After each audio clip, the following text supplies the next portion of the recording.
Hey everybody, thanks for checking out the video. Today I'm going to be discussing the 4 steps I take when I'm looking for a new car. Now for those of you that have seen some of my previous videos, you're going to notice that my frame looks a little different. I'm not in my Mark IV Supra. And there's actually 2 reasons for that. One, hey, I'm on spring break, so I don't have to make that hour-and-a-half drive to and from school every day, so there's no real reason to just be driving around. Second reason, a little bit more exciting, the car is actually in for new paint. So the car is 25 years old, it's got rock chips, some of the clear coat is coming off, so I thought this would be a good time to get the car repainted. And of course, if I'm repainting the car, that means it's going to be a good time for me to do a video on the car. So for those of you that have been waiting for me to do a daily drive and ownership video of the car, it's coming up. Also, I thought if you're interested, I would do a video on what the car was when I first bought it to what it is today. I'm going to be honest, the guy that had the car before me was a total idiot, and I really brought that car back.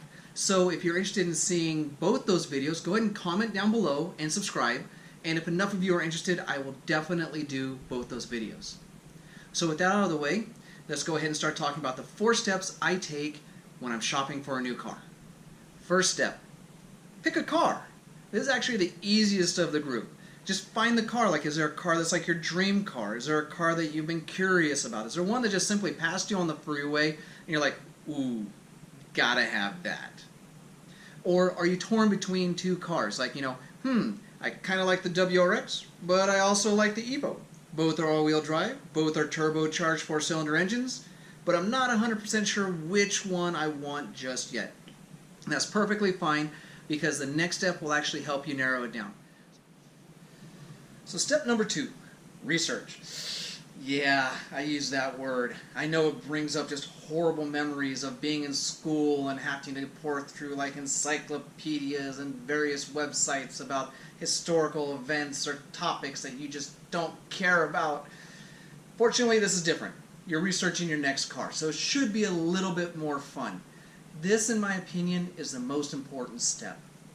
This is where you're going to learn, what's all involved in owning the car, roughly what it costs to get the car, known problems and issues that the car has so you know what to anticipate when you own it, as well as various other things you should look for when you're actually shopping for the car. So for me, when I start doing research on a car, I have a few places I like to go. So the first site that I recommend when you're starting to do research on a car is consumerguide.com. Consumerguide.com is this great site. I've been using it for, I hate to admit this, at least over a decade, but it has like every car that's pretty much been made, any car that's currently in production, and it's got a great breakdown of a lot of stuff you'd like to know about the car. So they'll start off with, they'll give you like a description of the car, then they'll actually have test driven the car, and they'll give you their overview of what they kind of experienced with the car, their general impressions of the car, what they thought. They'll compare it to cars that are like it in the general market. So it might actually compare like a WRX and an Evo because they are kind of similar, with similar ideas and features. They then have, one of the parts I really enjoy is there's the yearly updates. So they'll tell you the differences between the model years. So like, did they change the bumper between this year and this year? Did they have issues with the transmission, so they swapped the transmission out between this year and this year? It'll help you kind of narrow down which model year you're actually looking for, which will make it a lot easier to start shopping for the car. My personal favorite, though, is they have these great little breakdowns and graphs. So if there's different models of the car, like say there's a base model, a mid model, and a performance model, they'll list the engines, the engine sizes, the horsepower, the miles per gallon, and a lot of the other stuff, so you can actually kind of take a look and go, well, okay, which package of the car did I want? Or if there's only one version of the car, you can see all that information very quickly, very easily to take a look at. The other thing I like to take a look at on their site is also they have like this bar graph where they kind of rate different aspects of the car, like acceleration, fuel economy, steering and handling, quietness. So some of those are important to me, some of them are not. Quietness, I don't care if a car is quiet. Actually, I like my cars loud. So if I'm looking at a car and it's got a quietness of like 3 out of 10, I don't care. If it's got a 6 out of 10, I don't care.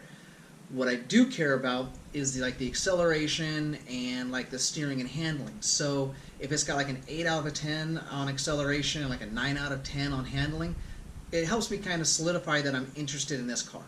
If I'm taking a look at an acceleration's like 4 out of 10, I'm probably going to ditch my idea on this car and go back to step one and find another car I'm interested in. But like I said, this is a great site to get your research started. You can get through it very, very quick, and then you can move on to the next website I recommend, which is Facebook. Facebook is another great resource for finding information on the car that you're interested in. Facebook has all these different pages that people can create around things that they're interested in. You can find everything from model builders to cosplayers to car enthusiasts. So if there's a car you're interested in, it's pretty much a guarantee that somebody has created a page for enthusiasts who like that car. So what you're going to want to do is join that page. And don't post right away, because a lot of people will join these pages and the first thing they'll do is post, hey, I'm interested in buying a RX-7. What do I need to know about an RX-7? And you're going to get a lot of the members posting like, we answer this every day, just use the search function. Fortunately now the Facebook pages do have the little spyglass. If you click on, it will let you search. So what you're going to do is you're going to search terms like, first time buyer or interested in an RX-7. Somebody will have asked that question before and it will have been answered. So that's one way you're going to use Facebook. The other way you're going to use Facebook is simply just to scroll through the feed, because as you scroll through the feed, you're going to start to see some of the common issues with the car. You're going to start to realize like maybe one particular car, somebody's like, oh, my alternator went out, and there's going to be like 20 people like, oh yeah, I had the same issue. Or it's going to be like, hey, for some reason my dash isn't working. Why? And someone's going to be, oh, well, I had the same issue, it's this, this, and this. So if you see the same issues popping up as you scroll through the feed over a course of a couple days or weeks or however long you take to do your research, you're going to start to get an idea of the common issues that the car is going to have, and it's going to kind of clue you in when you're shopping for the car, things that you should look at before you buy the car. Or it's also going to kind of give you an idea of, I'm going to buy this car with the idea that this could be an issue in the future, and you can try and figure out how much it'll cost for you to fix or pay someone to fix. And then that way you can kind of make sure you're budgeted for that particular type of thing. You're also going to kind of get an idea of what it's like to own the car as a daily driver. There's going to be people that daily drive any car. And someone's going to be like, oh yeah, I went grocery shopping, I could only fit 2 bags. Well, it's good to know if you're picking up a car that's got a small trunk and you plan to use it on a regular, that's something that might be important. If you just plan on using it as a weekend warrior, you don't care. But it's still just more information that you're going to have, which is going to make it a lot better when you're shopping for the car. You're also going to get an idea of the community. What type of community are you getting into with this particular car? Are they a very kind of chill, relaxed crowd? Are they the crowd that wants to go out there and do like hoonigan stunts on the freeway? Are they the type of people that are very accepting of your ideas and how you modify your car? Does everybody have a specific idea on how this car should be modified and you get flamed if you deviate from that? So it'll kind of help you realize, do you want to be part of this community, or do you just want to own the car and keep yourself separate from the community? So once you're through with Facebook, the other thing I recommend taking a look at is the car forums. Car forums were really big quite a few years ago. They've kind of died out nowadays. There's usually still a few people looking on car forums, but there again, you're going to have a long history of things that were broken that people fixed. So there again, you're going to be able to scroll through and go, okay, this is a common issue with a car. This is how they came up with a fix for it. These are some of the people that have been part of the community for decades and are still part of the community and active on Facebook. So don't ignore the forums. They're another good spot to go for information, especially over the course of time. So the next website I recommend is a great one because you can actually enjoy the content from your couch. It's YouTube. With so many content creators out there, it's almost guaranteed that if you're interested in a car, so is somebody else. They already own the car and they've already made videos on it.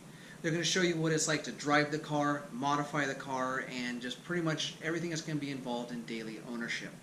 You're going to be able to see what it's like to modify the car. They'll show you what type of gains, so you can actually start thinking about what type of modifications you're going to make to the car once you have it. They're going to probably show you what it's like to do like transmission oil changes or engine oil changes or any other type of maintenance you can pretty much imagine with the car. Plus you just get to sit here and binge. So I've given you a few websites that I like to use when I'm doing research on a car. There are a whole bunch of other websites out there available to you. Make sure you spend as much time as you can in the research phase. I typically tend to spend about a month or more depending on the car. That way when I go and take a look at them, I know all the ins and outs on the car, what all the buttons do, and what any little hidden secrets are involved. I'm also going to be more aware of what the market is on the car. That way I know I'm not overspending on the car and where I should be financially. Step number 3. This is the step that we all look forward to. It's the test drive. This is finally when you get to take all that research you've done and finally sit behind the car. You know what all the buttons do, you know what to expect, you finally get to feel what it's like to get some seat time in the car. This is where you're going to get the general feel of the car and make that final decision about whether or not it's the car for you. You can actually find that it's not the right car for you. This actually happened to me when I was looking at the BRZ. I did like the way the car looked. I liked the interior. I was a fan of Subaru and Toyota, so I did a lot of research on the car. It seemed like a fun car, and I went and found a TS edition. I test drove it. I hit that accelerator, and nothing. That car had absolutely no power compared to what I was used to. I did go test drive a second one just to make sure. Same experience. Which gets to my other point. Never buy the first car you test drive. The reason why you want to try different cars is you don't know if maybe someone's done something to the car that somebody hasn't done to the other, or if it's got an issue that the other cars don't have. And by test driving more than one, you're going to get a general feel of the car and know what it is you're looking for when it's time to purchase. Step number 4. This is where we bring it all home, literally. You've done your research, so you know the car inside and out, you know what all the buttons do, you know what type of problems the car might have and what to expect. You've test driven a number of them, so you know what to expect from the car, you know what it feels like, you know that you found yourself a good one. It's time to buy. So I say for everybody, before you buy any car, a lot of people skip this step. Please, please, please do not skip this step. Take it to a mechanic you trust or that's been recommended. Have them give the car a once over to make sure there's not anything wrong with the car, no matter how good it feels. Make sure they do a compression and a leak down test, because one of the cylinders could be starting to go and you're not going to feel that from the driver's seat. The only way you'll know is if you have a mechanic check it out. After you're perfectly fine with the mechanic, you're of course going to go ahead with the sale. Now some people will have cash in hand. Great for you. It's a very easy way to do a transaction. If you're going to be doing a loan on the car, make sure you've already been pre-approved and you've got all the paperwork taken care of so there's no snags there. After you're all good on that, make sure that you have the person sign the title. Make sure everything is signed correctly and all the information is filled out. Make sure you do a bill of sale. That way if there's any questions on the transaction, it's there in writing. It just kind of protects you legally. Then of course, before you drive the car home, call up your insurance company, make sure the car is covered, because you never know if you get 3 miles down the road and someone blows through a stop sign and you're in a whole new situation you want to be in. So just make sure the car is insured. So those are my 4 steps that I take when I'm personally shopping for a car. If you like this video or others I've done in the past, go ahead and hit that subscribe button, and that way you'll be kept up to date whenever I release a new video. I plan on doing one about every week. Next week I'm probably going to do one on what it's like to own and daily drive my Supra. If you guys want, I will go ahead and do a video on how I brought my Supra back from the dead to its current condition. If you have any questions or comments or things that you think I missed in this video, go ahead and post down below and I will respond to them. So thank you again for watching, and I'll see you all out on the road.